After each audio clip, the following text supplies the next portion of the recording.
in psychiatry called Psychotherapy in the Single Synapse.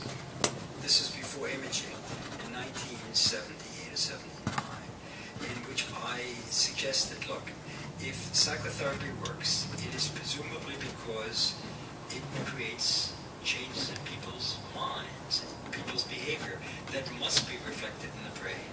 And ultimately, we should be able to detect those anatomical changes with imaging experiments. And that's beginning to happen. Well, let me just take you back to the time when you went to, I guess it was Harvard Medical School, to try to learn about psychiatry. That's right. You wrote, there was a time when psychoanalysts wanted nothing to do with biology, and biology didn't want to touch psychoanalysis. So when you were at Harvard studying, did the people who were teaching you give you Freud to read and essays and introduce you to neuroscience and that kind of thing? Not at all. At all? Not at all. This was an amazing phase, particularly at Harvard, of American psychiatry, in which the general feeling was that, first of all, neuroscience had nothing to do with any of this. And even though they were analytically oriented, they felt that the residency should not be a period in which you read Freud or read anything. The important thing was to sit with patients and to learn from their experience what mental illness was about. And there's a certain merit to that. If you're intellectually very curious, it's necessary but not sufficient. And many of us found that we had to do some reading in order to really understand what was going on.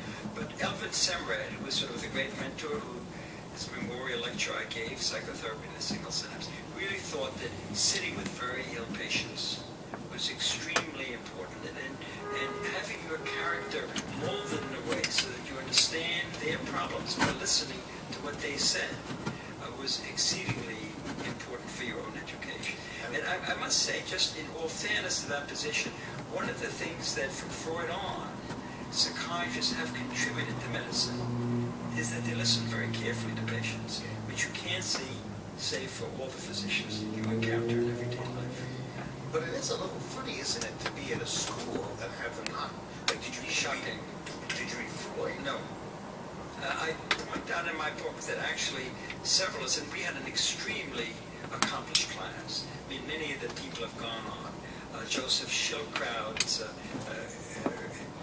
Tony Chris, Ernie Harpin, really marvelous scientific careers, leaders of American psychiatry.